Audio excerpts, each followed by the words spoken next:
Miranda Cole's voice cut through the stillness of her corner office like a blade, sharp and cold. "I consider this disloyal," she said, her gaze pinned on me from behind her massive mahogany desk. "After everything Crestline Communications has done for you." I sat opposite her, fingers tightening around the straps of my purse to stop them from trembling. The shock from being summoned to her office at exactly 9 a.m. had faded, replaced by a heavy pressure in my stomach that told me precisely what was coming. "Miranda, She sliced my sentence in half with a swift, dismissive gesture. "Don't bother denying it." Her impeccably manicured nail tapped a printed email. "I have confirmation that you interviewed with North Coast Solutions last Thursday. You claimed you were taking a half-day for a dental appointment. My name is Elena Brooks. I'm 31 years old, and for 6 years I have given everything, time, talent, loyalty, to Crestline Communications here in Spokane, Washington. In those 6 years, I tripled my client portfolio, secured millions in revenue, and built a reputation that made our major accounts request me by name. But none of that mattered now. Security will meet you at your desk," Miranda said flatly. "You may collect your personal belongings, but your building access is revoked immediately." She slid my company ID across her desk as though it were a contaminated object. "Your email access has already been disabled." The injustice burned deep in my chest.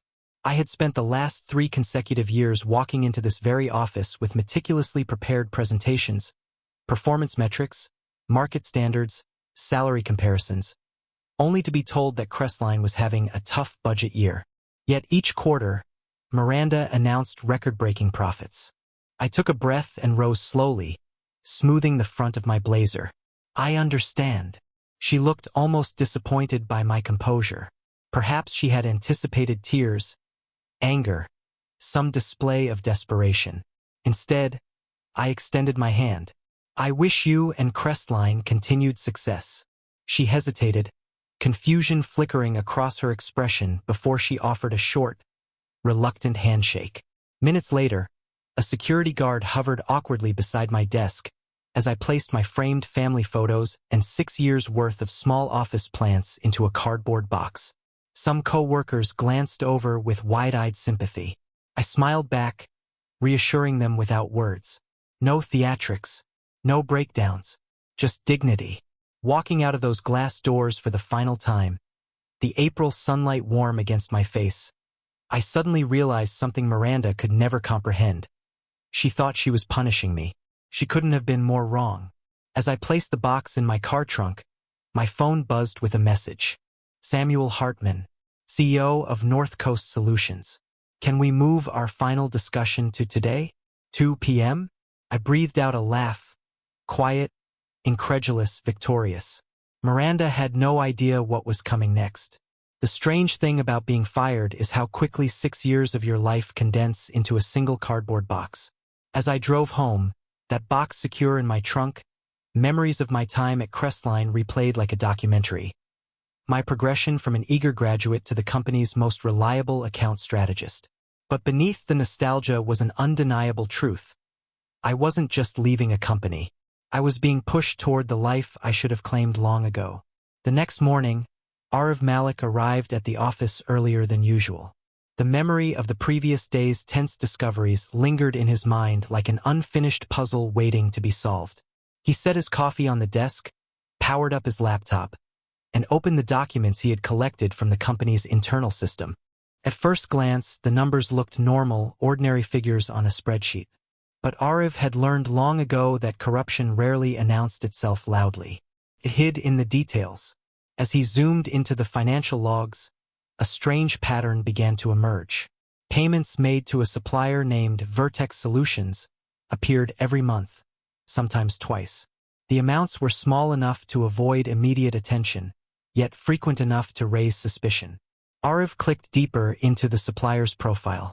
No website, no contact number, no physical address, only a registration number that appeared generic. Just then, the door opened and Mira Siddiqui, his colleague and the company's senior analyst, stepped in. "You're early," she said, placing her bag on the desk beside his. Couldn't sleep much, Arav replied. Something about these numbers didn't sit right. Mira leaned in, scanning the screen. Vertex Solutions. Never heard of them. Exactly, Arav said. They've been getting payments for months, but no actual service logs. Mira frowned. Fake vendor. Most likely, he said. But the question is, who created it? For a moment, silence filled the room. Both understood the weight of such a discovery. Fraud inside a corporation as large as Dynacore Industries didn't happen accidentally. Someone intelligent, someone trusted, someone with access had to be behind it. Arav opened the employee activity logs. Look at this, he said, pointing at the screen. Most of the vendor entries were updated from the same login ID. Mira squinted. Whose ID is that? He hesitated before reading the name aloud. Rizwan Kadir. Mira's eyes widened slightly. Rizwan? But he's been with the company for years. He's practically the one who taught half the finance department.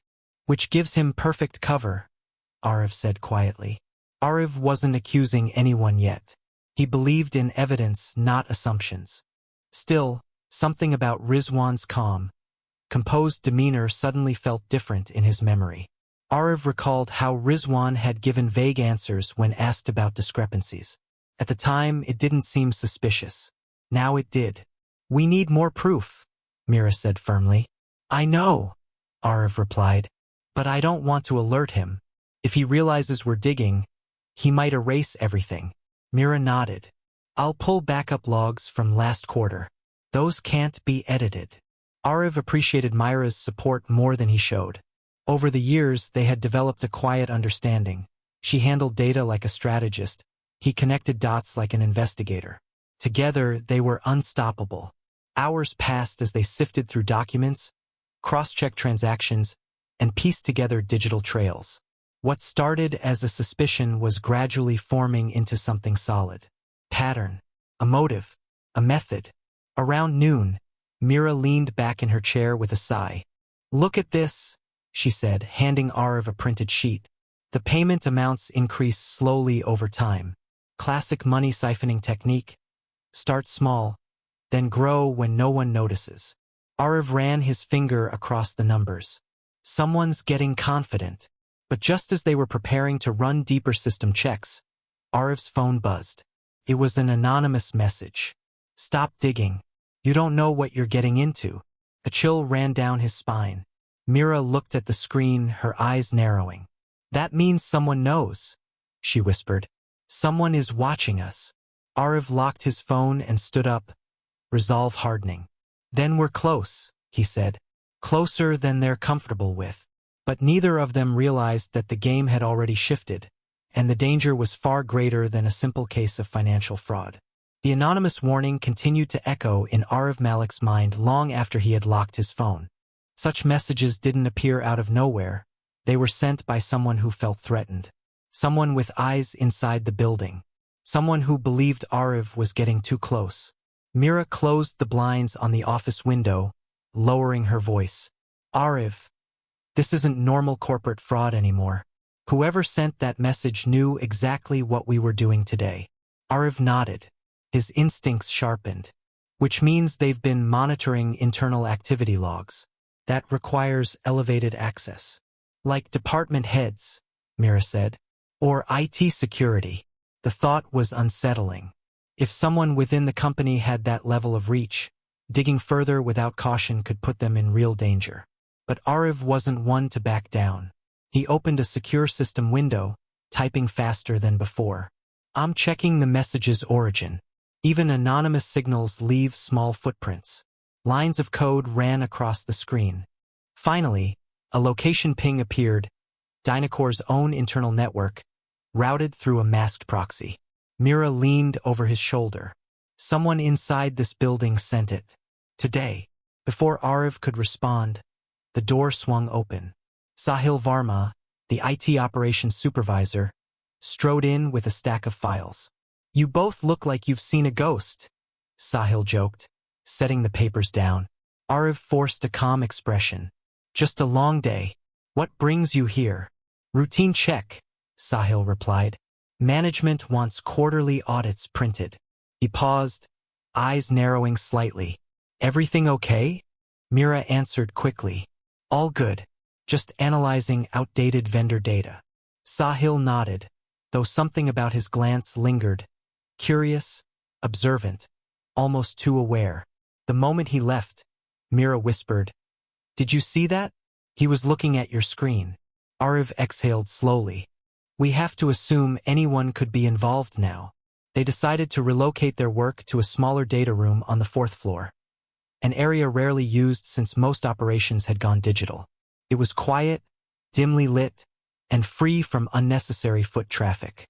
Inside, Mira connected her laptop to the isolated network drive. These are the backups from last year. If Rizwan, or whoever is behind this, edited anything recently, the original numbers will still be here. Arav began cross-referencing data. Look at this. The vendor Vertex Solutions doesn't appear in last year's logs at all. It was created 8 months ago. Right after the internal system update, Mira added. Perfect timing for slipping in a fake vendor. As they dug further, a chilling realization unfolded. The vendor wasn't just fake. It was receiving payments approved manually by a higher authority. Mira zoomed into the authorization trail. Why would Executive Director Zayan Mir approve repeated payments without verification? Arav's pulse quickened. Zayan wasn't just any executive. He was influential, respected, and trusted by the board. But something wasn't right. Either someone is using his credentials, Arav said, or he's involved. Mira shook her head. If Zayan is part of this, the scale is bigger than we thought. Before they could continue, the overhead lights in the room flicked once. Then again before going completely dark. Mira froze. Arav, the power shouldn't cut here. The data room has a dedicated line. Arav grabbed his phone, switching on the flashlight. Someone killed the power manually. A faint beep echoed in the darkness, coming from the network server cabinet. The screen on the server showed an automated purge countdown. 3:12, 3:11, 3:10. It's deleting internal backup logs. Mira gasped. Someone triggered a remote wipe. Arav sprinted to the control panel, yanking the emergency override. Hold it steady. Mira pressed her hands against the shaking terminal as Arav pried open the casing. 2 minutes left. Mira shouted. Arav's mind raced, not just for evidence but for survival. Whoever was behind this was watching, reacting, and erasing traces faster than they could uncover them. And then, from the corner of the dark room, footsteps echoed. Slow, heavy, approaching. Arav turned, flashlight trembling slightly. They weren't alone. The footsteps grew louder, slow, deliberate, each one echoing across the cold room like a warning. Mira instinctively moved closer to Arav, her breath unsteady. Arav lifted the flashlight toward the sound. Who's there? A tall silhouette emerged from behind the server racks. The figure stepped forward, hands raised slightly to show he carried no weapon. It's me, he said quietly. The beam of light revealed Rehan Qureshi, a mid-level compliance officer known for his rigid adherence to protocol. Mira exhaled sharply. Rehan? You scared us. Rehan didn't smile. His face was tight, eyes darting between them and the server purge countdown still flashing behind them. I came to warn you, he whispered. You both need to step away from this investigation. Arav narrowed his eyes. Why? What do you know? Rehan hesitated, struggling between fear and obligation. Finally, he spoke. Someone in senior leadership has been paying off employees to keep certain records hidden. I overheard 2 finance managers talking about a cleanup scheduled for today. Myra's voice trembled. Cleanup? Meaning this data wipe? Rehan nodded. Exactly. The executive team was expecting anyone digging too deep to hit a dead end today. Arav stepped closer. Who's behind it, Rehan? Is it Zayan Mir? Rehan swallowed, avoiding their eyes. I can't say names. You won't say, Arav corrected. There's a difference. Before Rehan could reply, the server behind them beeped again. 1:12, 1:11, 1:10. Mira grabbed Arif's arm. We're running out of time. Arif turned to Rehan.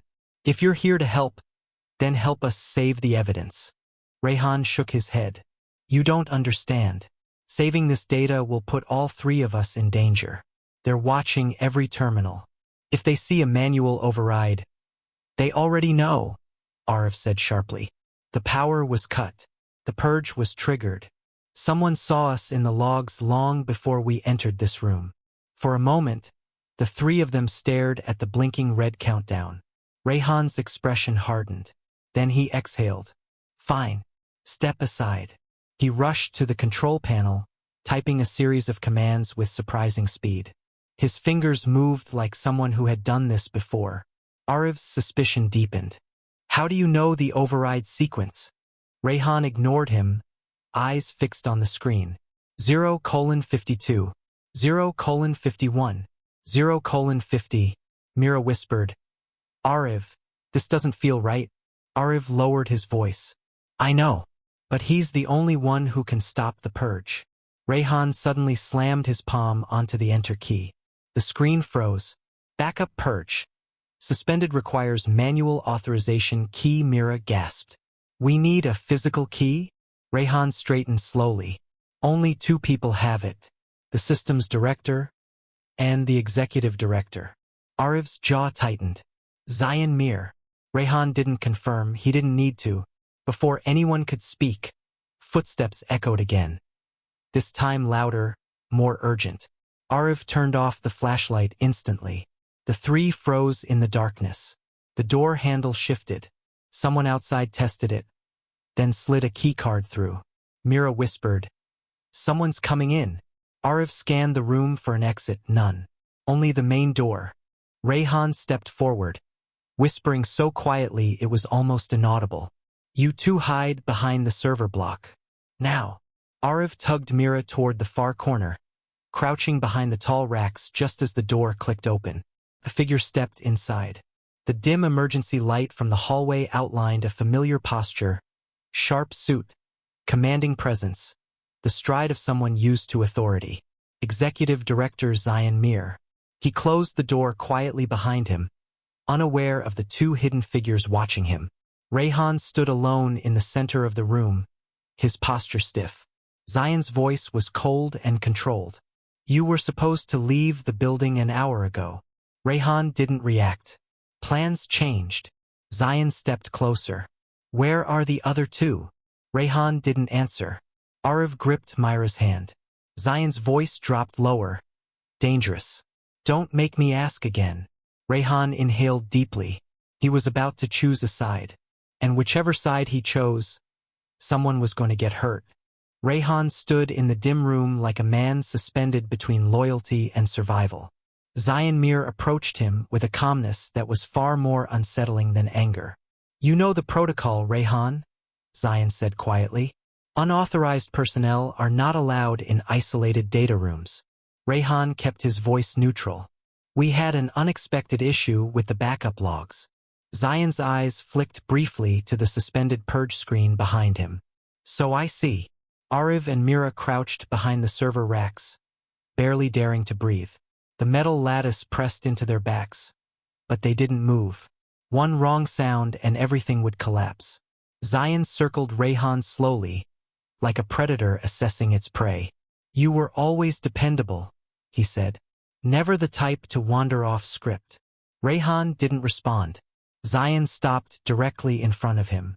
Which makes today troubling. There was something chilling in his tone, an undercurrent of warning wrapped in calm. I asked you a question earlier, Zion continued. Where are the other two? Rehan hesitated. It was almost imperceptible, but Arif caught it. Zion caught it too. So, Zion said softly, you're covering for them. Zion stepped closer, too close. Rehan stiffened instinctively. You know, Zion said, voice smooth, there's a reason the board trusts me with unrestricted system access.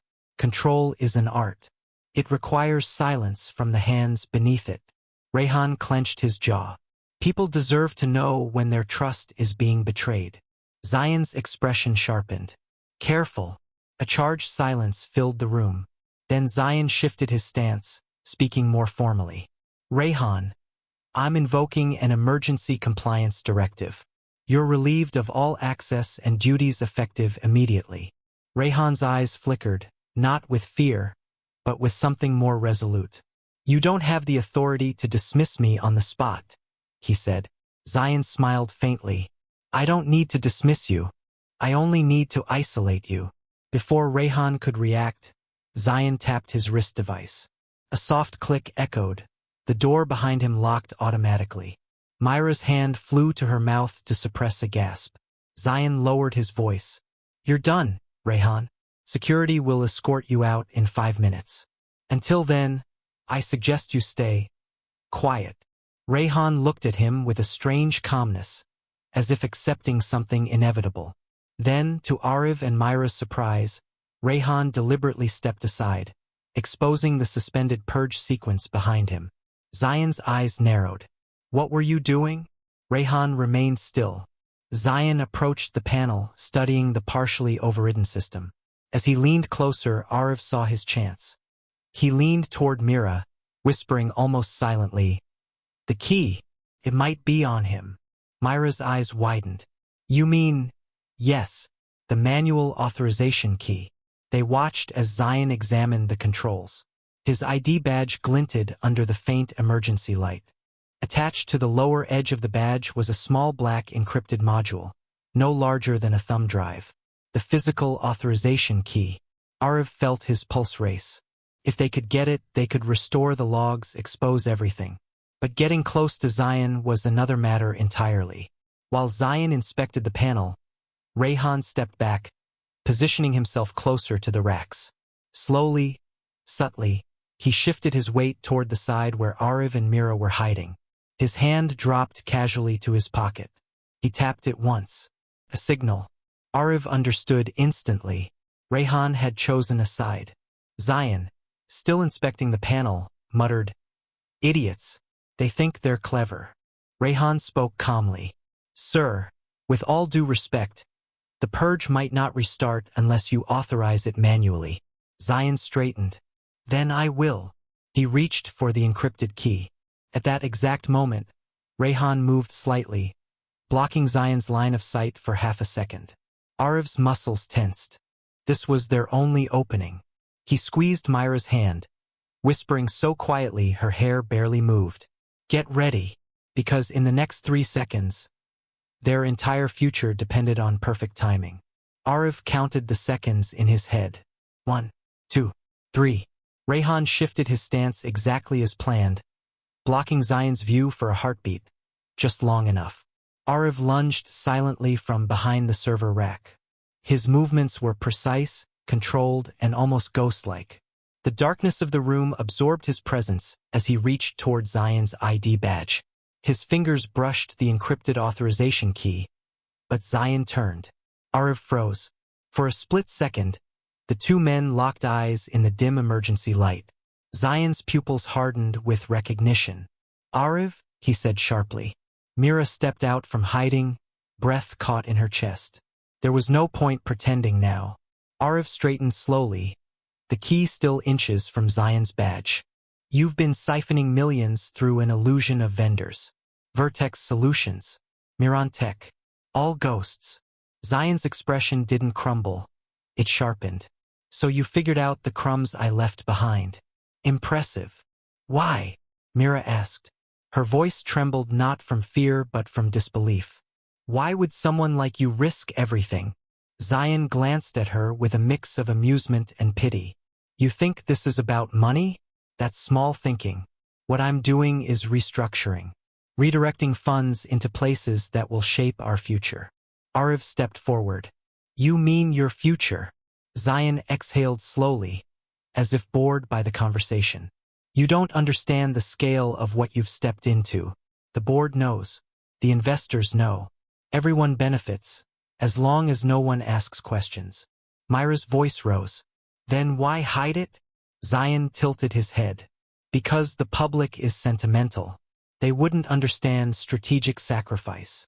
Ariv felt a chill creep down his spine. The man standing before them wasn't just corrupt, He was convinced he was a visionary. Rayhan finally spoke. "Sir, it's over. The logs can still be restored. They know enough to expose the structure." Zion turned to him, disappointed. "I expected more loyalty from you, Rayhan." "You bought loyalty," Rayhan replied coldly. "You never earned it." The tension thickened. Zion's hand moved, too fast for comfort, toward his badge. Ariv reacted instantly. He grabbed Zion's wrist and twisted it away from the panel. Zion fought back, stronger than he looked, slamming his shoulder into Ariv. They stumbled against the server rack, the metal rattling under impact. Mira darted forward, grabbing Zion's ID badge. He jerked back violently, ripping the lanyard. But not before the encrypted key slipped off and skidded across the floor. All three paused. The key lay several steps away, spinning slowly to a stop. Then everything erupted at once. Zion lunged toward it. Ariv shoved him sideways. Rayhan sprinted forward. Mira dove in the opposite direction. The four collided in a chaotic blur. Metal scraped. Feet tangled. Ariv hit the ground hard but rolled, reaching for the small device. Only for Zion to kick it away. The key slid under the opposite cabinet. Zion's voice snapped like a blade. "Enough!" He reached into his coat. Ariv stiffened. Mira gasped. But instead of a weapon, Zion pulled out a compact black jammer. He flicked it on. Piercing buzz filled the room. "All network signals are blocked now," Zion said calmly. "No backups. No communication. No rescue." Rayhan stepped between him and the others. "You're making this worse." Zion smiled faintly. "Worse for who?" Suddenly, a pounding noise echoed from the hallway. Voices. Muffled. Urgent. Security. Zion's jaw tightened. "They're early." Ariv's mind raced. Did someone alert them? Rayhan didn't look away from the director. "I did." For the first time, Zion's composure cracked. "You traitor," Rayhan replied quietly. "You underestimated people one too many times." The doorknob rattled. Security was seconds away.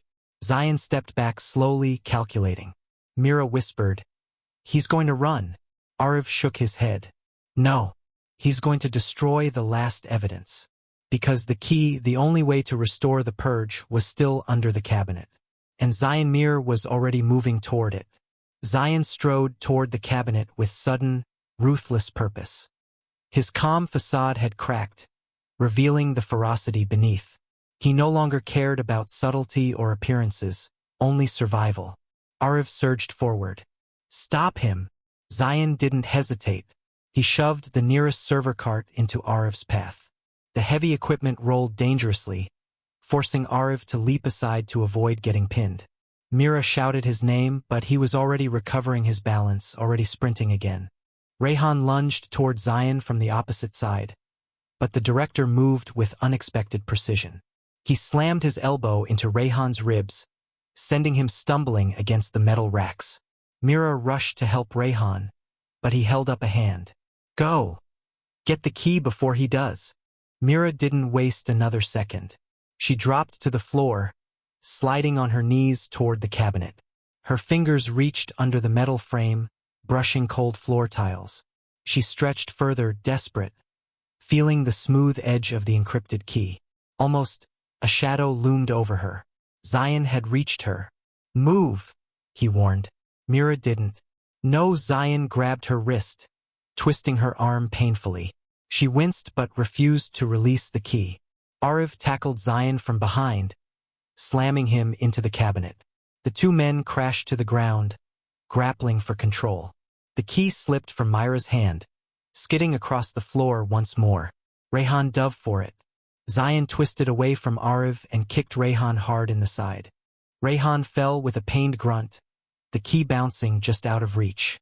Mira scrambled again, but Zion shoved Ariv back and reached for the small device. Ariv pushed himself upright. "You're done, Zion." Zion's face twisted with pure conviction, not madness, belief. "I'm the only one who knows what's coming.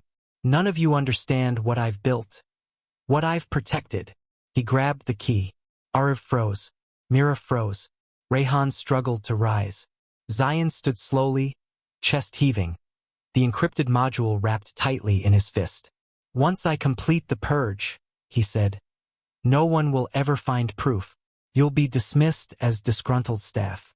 I'll rebuild everything. Stronger." But a new sound caught him off guard. The door burst open. Security stormed inside, 3 officers, led by Deputy Operations Chief Farhan Shah. He scanned the scene.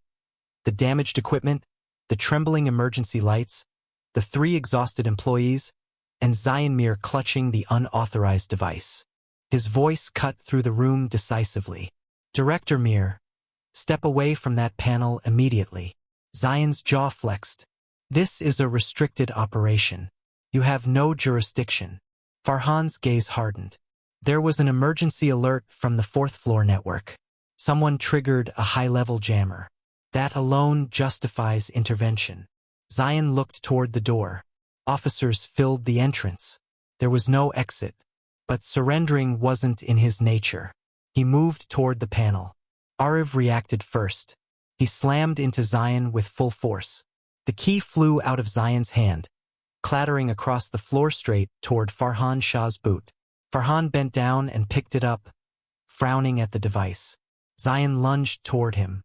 Security intercepted instantly, restraining him. "Let go of me," Zion roared. "You fools have no idea what you're doing." Farhan remained calm. "We know enough." Zion fought violently, but the officers forced him to the ground, locking his wrists in restraints. Silence settled, thick, disbelieving, electric. Arif exhaled shakily, leaning against the server block. Mira sank beside him, relief flooding her face. Rayhan lowered himself to the floor, exhausted but alive. Farhan held up the key. "This unlocks the purge sequence?" Arif nodded. "And stops it." Farhan handed it to him. "Then finish it." Arif inserted the module into the control port. The suspended purge screen blinked, then reversed. Backup restoration beginning. All logs rebuilding evidence verified. Mira covered her mouth, tears filling her eyes. Rayhan closed his. It was over, or at least the worst part was. Farhan looked toward Zion, who had finally stopped struggling. "Director Mir, you're under investigation for internal fraud, data manipulation, and obstruction." Zion stared at Arif with a cold, enduring hatred. "You think you've saved something? You've only delayed the inevitable." Arif met his gaze steadily. "No, we uncovered the truth." As security escorted Zion Mir out, the room felt lighter, as if the shadows finally loosened their grip. Mira leaned her head against Arif's shoulder. "We did it." Rayhan managed a weak smile. "Together." And for the first time since the anonymous warning, Arif felt something he hadn't felt in weeks. Hope.